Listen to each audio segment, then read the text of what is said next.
नमः शिवाय। मैं हूं ज्योतिष पंडित दीपक दुबे और उपस्थित हूं आपके साथ राहु केतु के होने वाले राशि परिवर्तन को लेकर। क्या होगा, इनका प्रभाव करेंगे, इसके ऊपर चर्चा। लेकिन उससे पहले बता दूं अपने दर्शकों को कि जो यह राशि परिवर्तन मैं बताने जा रहा हूं, यह लग्न राशि पर आधारित है। इसके लिए चंद्र राशि, नामाक्षर या सूर्य राशि इत्यादि को आधार ना माने, बल्कि अपनी लग्न राशि को माने। दूसरा, यह सामान्य आधार पर ही होता है। वास्तविक परिणाम आपकी कुंडली की स्थिति, दशा, अंतरदशा, प्रत्यंतर दशा और परमानेंट कुंडली में ग्रहों की क्या स्थिति है उसके अनुसार जो है वो निकल पाएगी। तो कोई बहुत बड़ा डिसीजन लेना हो तो केवल इस गोचर परिणाम को सुन करके ना लें, बल्कि आप अपनी कुंडली का विश्लेषण कराएं, उसके बाद किसी निष्कर्ष पर पहुंचें। राहु केतु के गोचर के ऊपर चर्चा करूं उससे पहले मैं चाहता हूं कि इन दोनों ग्रहों के टेंडेंसी के बारे में, इन दोनों ग्रहों के बारे में थोड़ी सामान्य चर्चा कर लूं और फिर आपकी राशिफल बताऊंगा और उसके बाद मैं उपचार बताऊंगा कि राहु और केतु को शांत करना हो या राहु केतु को और प्रभावी करना हो या इनके शुभ परिणामों को प्राप्त करना हो, अशुभ परिणामों को कमज़ोर करना हो, तो किस प्रकार और क्या उपचार आपको करना चाहिए। तो इन पर विस्तार से हम लोग एक एक करके चर्चा करेंगे। सबसे पहले भी बात करेंगे कि राहु केतु का जो नेचर है, टेंडेंसी है, वो किस प्रकार का है, समझना होगा। राहु की जो टेंडेंसी है वो भ्रमित करने वाली है। राहु की का जो सबसे ज़्यादा प्रभाव होता है वो बुद्धि पर पड़ता है आपकी, और एक धुंध सा क्रिएट करता है। डिसीजन पावर को वीक करेगा, इरिटेट करेगा, कंफ्यूज करेगा, झुंझलाहट होगी। जिस भाव में होगा वहाँ से संबंधित कुछ न कुछ उलझने क्रिएट करता है। एक उलझन बनाएगा, आपको उलझा हुआ सा महसूस करेंगे। कुछ प्लस पॉइंट हैं राहु के, निश्चित ही प्लस पॉइंट हैं। प्लस पॉइंट ये है कि राहु कई बार अगर खराब नहीं है, या जैसे उच्च का हो गया, मिथुन का है, कन्या का है, बुध के कहीं प्रभाव में उच्च के बुध के साथ अगर बैठ गया हो और बुध उस समय वक्री ना हो, तो ऐसी स्थिति में यह जबरदस्त युक्ति बल भी देता है। जुगाड़ तकनीक जो आप देखते हैं, कई लोग बड़े जुगाड़ू होते हैं, मतलब बहुत कम चीज़ों में किसी भी परिस्थिति में उनको निकलना आता है। निश्चित ही राहु कहीं ना कहीं उनका बलवान होता है। और राहु कहीं आपको लाभ देगा, चाहे आर्थिक मामले में लाभ देगा तो भी युक्ति बल पर देगा। मतलब आपकी इतनी बुद्धि होगी कि आप हमेशा उसके जोड़ तोड़ में लगे रहेंगे, गुणागणित में लगे रहेंगे। कहीं पराक्रम बढ़ाएगा तो वहाँ भी आपके लिए युक्ति बल को ही मजबूत किया रहेगा, यानी दूसरों को कैसे परेशान करना है, दूसरों को कैसे हावी होना है, उस तरह की आपको युक्ति दे देगा। कई जगह पे नुकसान, रिश्तों के लिए ख़राब हो जाता है, क्योंकि आप बहुत युक्ति बल लगाएंगे तो रिश्ते डिस्टर्ब होते हैं। तो इसीलिए रिलेशनशिप के लिए, चाहे उच्च का बैठा हो, नीच का बैठा हो, किसी राशि में बैठा हो, रिश्तों के भाव पर जहाँ राहु बैठेगा वहाँ कुछ ना कुछ खराब कर देगा। उसी तरह शिक्षा में भी अधिकांश जगहों पर खराब करता है। शिक्षा वगैरह के मामले में कुछ जगह पर कहीं कहीं अच्छा प्रभाव देता है। जैसे मैंने कहा कि युक्ति बल बहुत देता है, तो कई बार एनालिटिकल पावर को इंक्रीज करता है राहु। तर्क शक्ति को भी बढ़ा सकता है, लेकिन अगर तर्क शक्ति शुभ प्रभाव में है तो आप अच्छा तर्क देंगे, बहुत प्रॉम्प्ट होंगे, एकदम हाजिर जवाब आप होंगे। लेकिन वही अगर बुरे प्रभाव में राहु हो गया तो लोग कुतर्क करने लगते हैं। आप देखेंगे कई लोग बहुत कुतर्क करते हैं।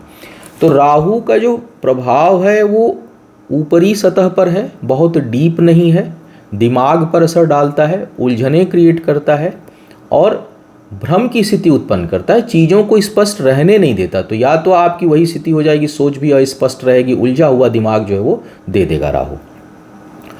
केतु की स्थिति ठीक इसके विपरीत है। अच्छा, राहु का जो प्रभाव है वो धीमे धीमे है, मतलब वो उलझन, कोई चीज़ उलझी हुई है तो वो तो न इधर हो पाती है न इधर हो पाती है, तो लंबे समय तक उसमें फंसने की संभावना होती है। केतु का क्या है, केतु का दिमाग वाला हिसाब किताब नहीं है, केतु का दिल वाला हिसाब किताब है। वो क्या करेगा किसी चीज़ में, केतु में आवेश है, तेजी है, तीव्रता है। केतु में भोलापन भी है, लेकिन केतु में उग्रता भी है, तो असीम उग्रता है। इसीलिए केतु को मोक्ष प्रदाता कहा जाता है, क्योंकि केतु जो भी करेगा, केतु के प्रभाव में आदमी करेगा, वो दिल से करेगा, वो अच्छा करे चाहे बुरा करे। तो वो अगर भला करने वाला होगा तो अपनी जान देकर भलाई करेगा, बुरा करने वाला होगा तो जान ले भी लेगा। वो उलझन वाली चीज़ नहीं है केतु के साथ। आप मौसम से समझिए, एक उमस भरा मौसम है, एकदम इरिटेटेड है आप, मतलब न गर्मी लग रही है, ठंडा लग रहा है, पसीने से परेशान है, दिमाग उलझन में, वो राहु है। 45 डिग्री टेम्परेचर है, तेज लू चल रही है, वो केतु है। केतु का जो नेचर है वो विध्वंसक है, वो सृजन भी करेगा तो बहुत बड़ा करेगा और तोड़ेगा तो एकदम से तोड़ देगा। मतलब आप अभी सुबह आप 1 सेकंड, मतलब अभी आप बात कर रहे हैं और 1 सेकंड बाद कोई बड़ी घटना घट ली, समझिए केतु का इन्फ्लुएंस है वहाँ पर। राहु में न कोई जल्दी घटना इधर घटती है, न जल्दी उधर घटती है, उलझा के परेशान किया रहता है। तो राहु और केतु जहाँ भी जिस भाव में होगा उस भाव में बहुत या तो अधिकता ला देगा या बहुत कमी कर देगा। वहाँ की चीज़ों की महत्वाकांक्षा और इच्छाओं को बहुत ज़्यादा बढ़ा देता है, क्योंकि आदमी दिल से सोचता है तो एकदम उसी में डूब जाता है। इसीलिए राहु कई बार रिसर्च वगैरह के लिए बहुत अच्छा परिणाम देता है। राहु जो है शोध के मामले में बहुत अच्छा परिणाम देता है। राहु के कारण छठी इंद्रिय जागृत रहती है। आपको कई बार अगर राहु बहुत अच्छी कंडीशन में तो होने वाली चीज़ों का पूर्वाभास होने लगेगा, क्योंकि आप बहुत डीपली जा करके चीज़ों को, मतलब आपका जो छठी इंद्रिय वो जागृत कर देता है। राहु को मोक्ष प्रदाता भी कहा गया है। क्यों? क्योंकि राहु बुद्धि से काम नहीं करता। परिणाम की चिंता राहु नहीं करता, केतु नहीं करता। केतु परिणाम की चिंता नहीं करता, जो है वो करेगा। तो कृष्ण की बात आ जाती है कि भाई कर्म फल की चिंता किए बगैर कर्म करो तो मोक्ष प्राप्त होगी, वो केतु कर देता है आपके साथ। तो केतु दिल से काम करता है, बुरा भी करेगा दिल से करेगा, अच्छा भी करेगा दिल से करेगा, इसीलिए केतु मोक्ष का प्रदाता हो जाता है। केतु जो है वो में इंटेंसिटी जाते हैं, जो भी होगी बहुत शीघ्रता से होगी, संभलने का मौका नहीं देता वो व्यक्ति को, अच्छा हो या बुरा हो। तो ये प्रभाव देगा। अब किस किस भाव में क्या प्रभाव देगा इसके ऊपर एक एक करके चर्चा करते हैं कि क्या प्रभाव देगा आपके राशि के ऊपर। लेकिन एक चीज़ मैं भूल गया, अभी राशियों की बात करूं उससे पहले एक महत्वपूर्ण सूचना आपको दे दूं, जानकारी कि जो राहु केतु का जो गोचर है, ये जो मैं बता रहा हूँ ये 17 मार्च से बता रहा हूँ। बहुत भेद है पंचांगों में, कई जगह 17 मार्च को गोचर बता रहे हैं, कहीं 12 मार्च को बता रहे हैं, कहीं 12 अप्रैल को बता रहे हैं, कहीं 17 अप्रैल को बता रहे हैं। अब ये होता है ट्रू और मीन जो निकालते हैं उसके कारण कि एक्चुअल में राहु कब ट्रांजिट कर रहा है या उसका औसत मान जो है औसत कब कर जाएगा राहु और केतु। तो इस कारण भ्रम की स्थिति उत्पन्न हो रही है। और इतनी टेक्नोलॉजी आगे होने के बावजूद मैं देख रहा हूँ कि अपनी डफली अपना राग अधिकांश लोग बनाए हुए हैं। दृक पंचांग को लीजिए, एस्ट्रोसेज को लीजिए, तो वहाँ पर जो ट्रू का है वो तो इक्वल है, लेकिन 12 से दिखा रहा है। लेकिन अब कुंडली आप बनाइए दृक पंचांग पे जाके और एस्ट्रोसेज पे, तो वहाँ राहु केतु को 17 मार्च को ही जो है वो तुला में और उसमें दिखा रहे हैं। फिलहाल जो मैं सॉफ्टवेयर यूज करता हूँ और जो मैंने अपनी चीज़ों से देखा है, समझा है, और दृक पंचांग वगैरह को देख करके और जगहों पर देख करके, वो 17 मार्च को मैं मान के चल रहा हूँ कि यह गोचर 17 मार्च से हो रहा है, राहु और केतु का गोचर मेष और तुला राशि में। तो यह सूचना देनी थी। अब बात करते हैं एक एक करके आपकी राशियों पर क्या होगा प्रभाव। अब बात करते हैं धनु लग्न राशि जिनकी है उनके लिए, यानी जन्म के समय आपकी जो लग्न है वो धनु है। क्या होगा राहु और केतु का प्रभाव। राहु आ रहे हैं आपके पंचम भाव में मेष राशि में, और केतु आ रहे हैं आपके एकादश भाव में तुला राशि में। राहु पंचम में बहुत परेशान करने वाली स्थिति उत्पन्न करते हैं। मानसिक उलझन तो बढ़ा देंगे, इसमें तो कोई संदेह नहीं है। कुछ न कुछ उलझन जो है वो बढ़ेगी। तो उलझन को शांत करने के लिए उपचार वाला हिस्सा देखिएगा, कुछ उसमें ध्यान, मेडिटेशन, भगवान गणेश की पूजा, ये सब लाभकारी होती है। दूसरा, कुछ गलत डिसीजन भी हो सकते हैं आपसे, तो निर्णय को लेकर के सावधान रहिएगा। और निर्णय जरूरी नहीं कि हमेशा फाइनेंशियल हो, डिसीजन कैरियर से संबंधित हो सकता है, डिसीजन एजुकेशन से संबंधित हो सकता है, डिसीजन लाइफ से संबंधित हो सकता है, डिसीजन रिलेशनल हो सकता है, और डिसीजन ऑब्वियसली कैरियर और फाइनेंस से रिलेटेड भी हो सकता है। तो निर्णय शक्ति चूँकि पंचम भाव पे आ रहे हैं तो ये बुद्धि को भ्रमित करेंगे। अब यहाँ पन्ना भी काम नहीं करता क्योंकि बुध जो है बाधक हो जाते हैं धनु वालों के लिए। तो यहाँ भगवान गणेश की पूजा ही एकमात्र सहारा है जो आपको राहत देगी और बृहस्पति की एनर्जी को बढ़ाना शुभता देगा। तो आप थोड़ा बृहस्पति की एनर्जी को बढ़ाइए, पन्ना धारण मत करिएगा इस केस में, क्योंकि यह जो है बाधक है तो रुकावटों को बढ़ा देंगे। बुध की एनर्जी बढ़ेगी तो थोड़ा सा मेडिटेशन का सहारा लेना होगा। दूसरा, अनिद्रा की स्थिति उत्पन्न करेंगे, वाणी दूषित हो सकती है, गलत बोल सकते हैं लोगों को, जुबान कड़वी हो सकती है और ख़राब बोल करके रिश्तों को प्रभावित कर सकते हैं। तो यहाँ पर ही डिस्टर्ब करेंगे। संतान के साथ रिश्ते भी डिस्टर्ब हो सकते हैं। पढ़ाई लिखाई में बाधा उत्पन्न होगा, मन भटकेगा, विचार भटकेंगे, उसमें स्थिरता नहीं होगी। और इस दौरान कोई कंपटीशन एग्ज़ाम अगले 18 महीने है तो उसमें चूँकि राहु का प्रभाव 18 महीने रहने वाला है तो शिक्षा प्रतियोगिता में जब तक केवल राहु का अकेला प्रभाव हो या शनि की दृष्टि जाएगी, उस समय बड़ी रुकावट आने की संभावना बनेगी। तो राहु का उपचार आपके लिए बहुत आवश्यक हो जाएगा। अब केतु की बात किया जाए, केतु ठीक आ रहे हैं आपके लिए। तुला राशि के आ रहे हैं, तुला राशि में आय स्थान पर आ रहे हैं, इनकम की महत्वाकांक्षाओं को बढ़ाएंगे और आय के स्रोत उत्पन्न हो ऐसी भावना जागृत होगी। लग्जरी और अलग अलग कामों से धन कमाने की इच्छा आपको होगी। कई जगह आप अगर निर्णय सही हुआ, राहु की दशा अंतर्दशा इस समय नहीं हुई, तो आय में अप्रत्याशित वृद्धि भी केतु देंगे। बहुत अच्छी वृद्धि दे सकते हैं, बहुत अच्छी आपकी आय हो सकती है। तो इस मामले में, और हाँ एक और है, संतुष्टि नहीं देंगे चाहे कितना भी कमा लें, तो अप्रत्याशित आय होगी, संतुष्ट नहीं रहेंगे अपनी आय से, क्योंकि और यहीं पर बृहस्पति का मजबूत होना बहुत जरूरी है, जो संतुलित करे आपको, आपकी महत्वाकांक्षाओं को, आपकी इच्छाओं को संतुलित करें। बृहस्पति मजबूत अगर आपके हुए तो राहु और केतु दोनों संतुलित रहेंगे, तब उत्थान बहुत अच्छा होगा। केतु के प्रभाव से शुभ कार्यों से धन आएगा, तो धन प्राप्ति का योग बढ़ रहा है, बहुत अच्छा। महत्वाकांक्षाएं बढ़ेंगी, अच्छे कामों से धन की प्राप्ति आपकी होगी। और जैसा मैंने कहा कि अगर दशा अंतर्दशा अच्छी चल रही है तो अप्रत्याशित लाभ जो है वो केतु आपको दे सकते हैं। अब बात करते हैं उपचार की, कि राहु और केतु से संबंधित उपचार के। अब उपचार की बात आती है तो मन में यही भाव होता है कि खराब है और नुकसान पहुंचा रहा है, तभी उपचार होगा। किसी बीमारी का ही उपचार होता है। यहाँ पर जो राहु संबंधी, राहु या केतु को उपचार से भी अच्छा मैं शब्द अगर बोलूँ तो ये कहूँ कि उसको शांत करने का, अगर खराब है तो, या अगर शुभ भाव में है या नहीं भी है, वो उसकी दशा अंतर्दशा चल रही है, तो उसके शुभत्व को कैसे प्राप्त किया जाए, जो उसके अच्छे गुण हैं उसको कैसे प्राप्त किया जाए, या अपने खराब समय में वो उतना खराब परिणाम ना दे, शांत रहे, उसके लिए क्या उपाय किए जाएं। तो इस पर चर्चा करूँगा, राहु और केतु दोनों के लिए।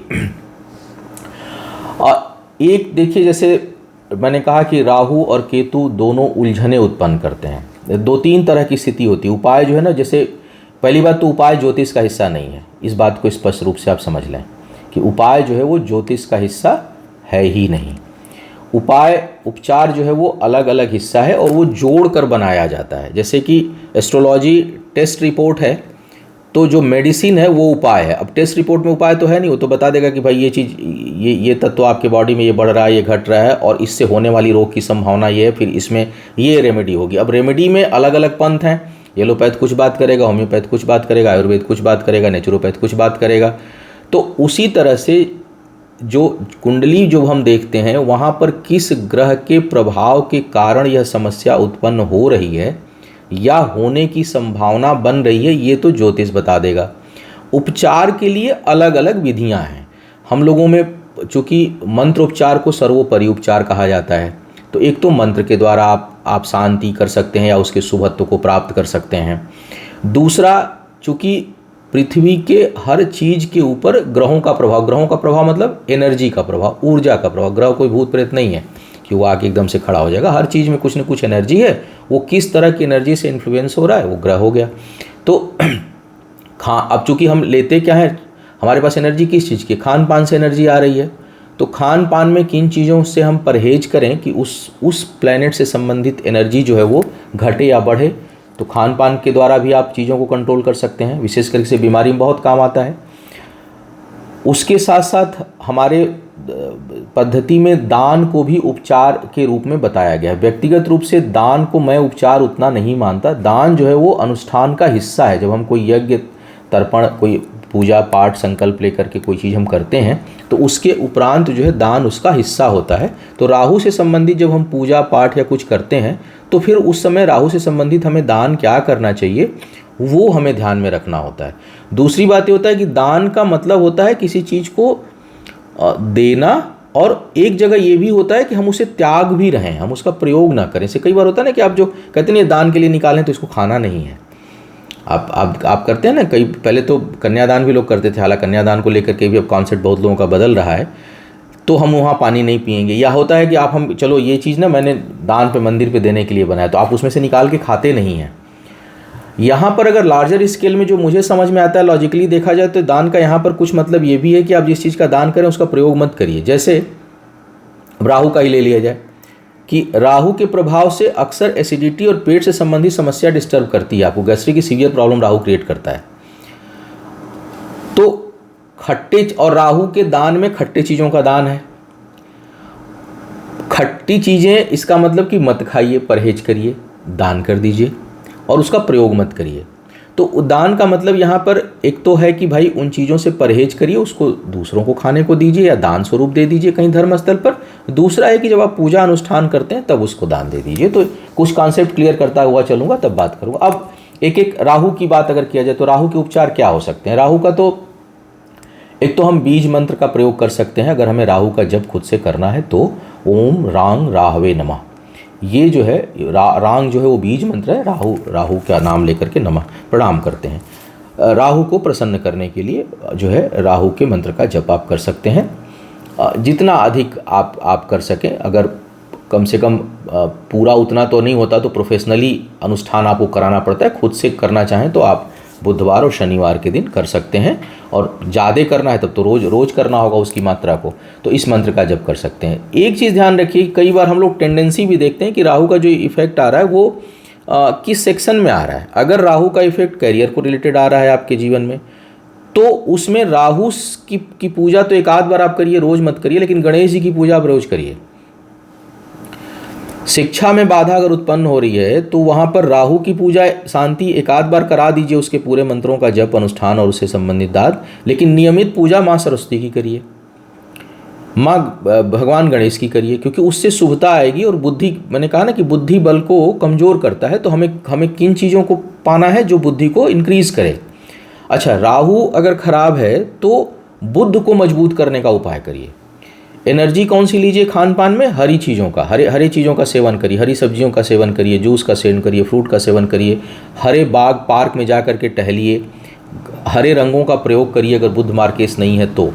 और राहु को कमज़ोर करने के लिए, राहु के प्रभाव को कम करने के लिए, बुध की एनर्जी बढ़ानी है तो अच्छी क्वालिटी का पन्ना बहुत काम करता है। बस ये ध्यान रखिएगा कि कर्क लग्न ना हो, क्योंकि कहीं कहीं बुध बहुत इरिटेट करते हैं। अगर शत्रु के साथ संबंध हो जाए तो, शत्रुवत हो जाए तो वहाँ परेशान करेंगे, फिर वहाँ काम नहीं करेगा ये। तो ये रत्न पहनते समय हमेशा जो है वो ये ध्यान रखिए कि हम किसका पहने। लेकिन एक सामान्य चर्चा चूँकि कर रहा हूँ, इसका मतलब ये नहीं कि सभी लोग पन्ना तुरंत धारण कर लें, थोड़ा सा कुंडली का विश्लेषण करा लें उसके बाद लें। लेकिन पन्ना बहुत काम, यहाँ मैं उपचार की बात कर रहा हूँ तो ये बात बोलूँगा कि पन्ना बहुत काम करता है। जनरली गोमेद, कहीं राहु बहुत उच्च का होकर के बैठा है आय के स्थान पर, पराक्रम के अनुष्ठान पर या दशम भाव वगैरह में, तब गोमेद सूट करता है राहु की दशा में, आपको जो है अप्रत्याशित लाभ दे सकता है। अन्यथा गोमेद राहु की दशा में अवॉइड करें। मैं देखता हूँ कि कोई भी लग्न हो, कोई भी राशि हो, राहु की दशा चल रही है, बहुत से लोग तुरंत गोमेद रिकमेंड कर देते हैं। गोमेद पहनना नहीं है, हर जगह राहु की एनर्जी को बढ़ाना नहीं है, हर जगह राहु की एनर्जी को नहीं बढ़ाना है बल्कि उसको शांत करना है। तो गोमेद आप पहनिए नहीं, बल्कि पहनिए पन्ना। और बहुत एक्सेप्शनल केसेस में गोमेद धारण करना चाहिए, अन्यथा गोमेद दान कर दीजिए। शनि मंदिर पे दान कर दीजिए, गणेश मंदिर पे दान कर दीजिए, ले जाकर के दान कर दीजिए बुधवार को या शनिवार को।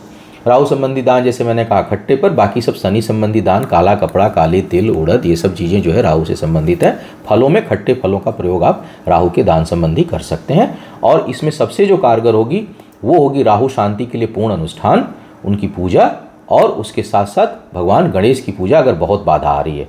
राहु कहीं वाद विवाद, कहीं मारक की स्थिति में उत्पन्न हो रहा है, कई बार बहुत खतरनाक हो जाता है, वैसे में काल भैरव की उपासना करिए। भैरव की उपासना, भगवान भैरव का दर्शन बहुत लाभकारी होता है और राहु के प्रभाव को कमज़ोर करता है।